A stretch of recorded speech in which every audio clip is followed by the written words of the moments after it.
Hello दोस्तों, तो आज का टॉपिक है line spectra of hydrogen atom. So basically जो लाइन स्पेक्ट्रा ऑफ हाइड्रोजन या हाइड्रोजन लाइक एटम होता है वो बोहर एटॉमिक मॉडल का आउटकम है। सो चलिए एक हम ग्लिम्स लेते हैं कि बोहर एटॉमिक मॉडल है क्या। बोहर एटॉमिक मॉडल का मैंने डिटेल में वीडियो बना रखा है जिसका मैं लिंक आई बटन और डिस्क्रिप्शन बॉक्स में दे दूंगा, तो आप वहां से देख सकते हैं। यहाँ पे मैं बहुत ही शॉर्ट वे में डिस्कस करूंगा कि बोहर एटॉमिक मॉडल क्या है और उससे हमें ये लाइन स्पेक्ट्रा कैसे मिलता है और ये कितने टाइप के होते हैं। सो बोहर्स ने एक मॉडल दिया था एटम को या एटम के स्ट्रक्चर को एक्सप्लेन करने के लिए, और उन्होंने कुछ पॉइंट्स बोले थे उसके बारे में। सो पहला पॉइंट था electron moves in circular orbit without losing energy. So जैसा हम जानते हैं कि ये न्यूक्लियस है जो कि प्रोटॉन और न्यूट्रॉन से मिलकर बना होता है और इलेक्ट्रॉन इस सर्कुलर ऑर्बिट में चक्कर लगाते हैं। तो बोर्स ने कहा कि इलेक्ट्रॉन जब सर्कुलर ऑर्बिट में इस तरह चक्कर लगा रहा है तो चक्कर लगाते समय वो एनर्जी लॉस नहीं करता है। मीन्स अगर वो एनर्जी लॉस नहीं करेगा तो इसका इस सर्कुलर ऑर्बिट का रेडियस कम नहीं होगा और ये न्यूक्लियस से आके टकराएगा नहीं। ये इनका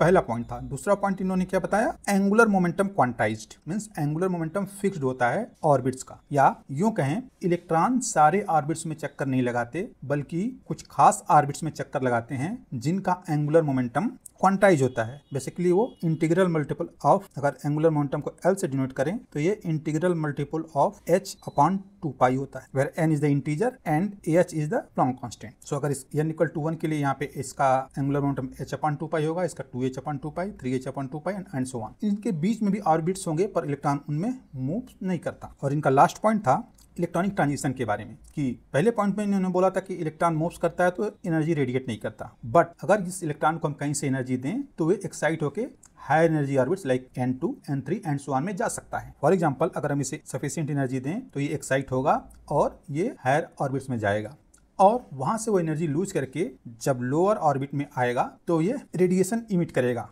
और यही जो रेडिएशन है ये रिस्पॉन्सिबल होता है line spectra of hydrogen and hydrogen like atom के लिए। और ये ट्रांजिशन जो होते हैं वो डिफरेंट टाइप्स के होते हैं और डिफरेंट टाइप के स्पेक्ट्रल सीरीज देते हैं। तो आइए इसके बारे में हम देखते हैं। सो ये एनर्जी लेवल्स है इलेक्ट्रॉन्स का, जो कि मैंने पिछले स्लाइड में सर्कुलर ऑर्बिट में दिखाया था, यहाँ पे हम लाइन से दिखा रहे हैं। तो बेसिकली जो हमारा न्यूक्लियस है वो समवेयर हियर यहाँ कहीं है और ये पहला ऑर्बिट है, ये दूसरा एनर्जी लेवल है, ये तीसरा है, ये चौथा है एंड सो ऑन। तो जब कभी भी इलेक्ट्रॉन एक्साइट होने के बाद लोअर एनर्जी में आए, फॉर एग्जांपल ये n = 8 से n = 1 में आए या फिर 7 से 1 में आए या फिर 6 से एंड सो ऑन, मीन्स इसका इनिशियल स्टेट तो हायर स्टेट्स हैं ये, बट इसका फाइनल स्टेट n = 1 है। सो इस केस में हम इस ट्रांजिशन को कहते हैं लाइमन सीरीज। इसी तरह अगर ये ट्रांजिशन हायर स्टेट से n = 2 में आके एंड हो रही है, सो इस केस में फाइनल स्टेट n = 2 है, तो इस सीरीज को हम कहते हैं बामर। इसी तरह अगर n = 3 में आए तो इसको पाश्चियन, n = 4 में अगर ट्रांजिशन एंड हो तो इसको हम कहते हैं ब्रैकेट, n = 5 में अगर एंड हो तो इसको कहते हैं फुन, और लास्ट में अगर n = 6 में एंड हो रहा है तो इसको बोलते हैं हम हेम्फ्रीज। सो बेसिकली ये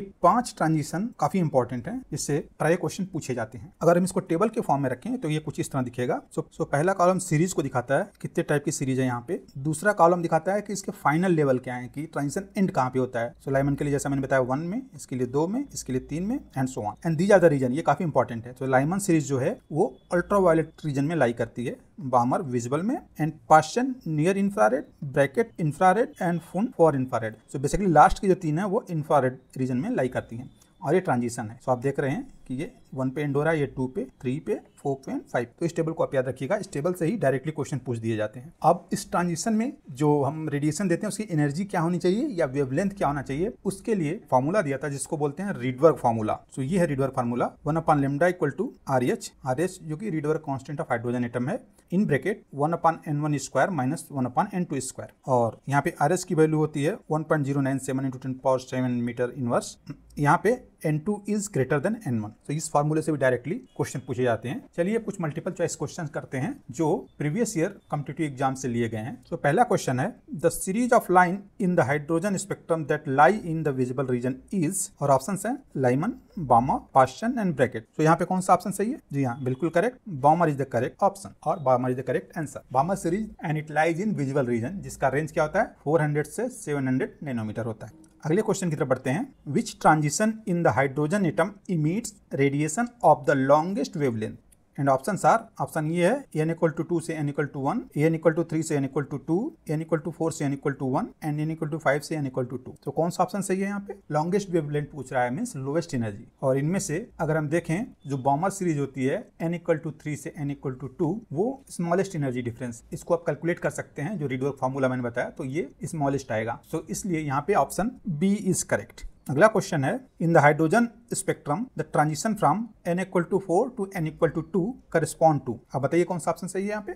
जी हाँ, again option B is correct. क्यों? क्योंकि इसका एंड पॉइंट जो है, जहाँ पे ट्रांजिशन एंड होता है, वो 2 है और बॉमर सीरीज में ऐसा होता है। अगले क्वेश्चन की तरफ बढ़ते हैं। Which of the following series of hydrogen spectrum lies in the ultraviolet region? तो जैसा मैंने पिछले स्लाइड्स में बताया है कि अल्ट्रावायलेट रीजन, कौन सा सीरीज अल्ट्रावायलेट रीजन में लाई करता है? तो पहला जो सीरीज होता है लाइमन सीरीज, वो अल्ट्रावायलेट में लाई करता है। तो यहाँ पे ऑप्शन सी इज करेक्ट। अगला क्वेश्चन देखते हैं। इन the hydrogen atom the number of spectral lines produced when the electron in n equal to 5 drops to n equal to 1 is। so basically इस क्वेश्चन में कह रहा है कि अगर ट्रांजिशन कहाँ से हो रहा है, n equal to 5 से n equal to 1, so number of spectral lines क्या होंगी? तो नंबर ऑफ स्पेक्ट्रल लाइंस के लिए फॉर्मूला है, और इसको हम नंबर ऑफ स्पेक्ट्रल लाइन से डिनोट करें, n into n minus 1 divided by 2। यहाँ पे n क्या है? 5, क्यों 5 से आ रहा है ना, 5 इंटू 5 माइनस 1 अपॉन 2, सो ये आ जाएगा 10। सो यहाँ पे ऑप्शन डी इज करेक्ट। अगला क्वेश्चन है, the hydrogen spectral line with shortest wavelength belongs to Lyman series, Balmer series, Paschen series and Pfund series. So इसका सही आंसर है लाइमन सीरीज। नेक्स्ट क्वेश्चन है, the ratio of wavelength of first lines of Lyman and Balmer series is, and options are 27:5,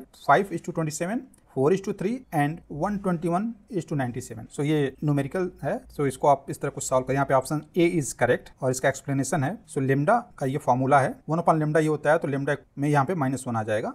तो Lyman के लिए क्या होगा, n2 equal to 1 और n1 इक्वल टू 2, सो ये आ जाएगा 1/0.75, और बॉमर के लिए आ जाएगा इतना, और अगर रेशियो करेंगे तो ये आ जाएगा 5/7। और ये पूछा लाइमन एंड बॉमर का रेशियो, सो यहाँ पे करेक्ट ऑप्शन इज ए 27/5। अगला क्वेश्चन देखते हैं, the spectral lines of hydrogen atom that lie in the 4 infrared region correspond to Lyman series, Paschen series, Pfund series and Balmer series. So 4 infrared region में कौन सा series belong करता है? जी हाँ, फुन series. So this is all about the line spectrum of hydrogen atom. I hope आपको ये वीडियो पसंद आया हो। ये वीडियो अगर पसंद आया हो तो please like and subscribe my channel, जिससे काफी हमें मोटिवेशन मिलता है और हम अच्छे से अच्छा आपके लिए कंटेंट बनाएंगे। तो मिलते हैं नेक्स्ट वीडियो में किसी एक अच्छे इंपॉर्टेंट टॉपिक के साथ। तब तक के लिए टेक केयर।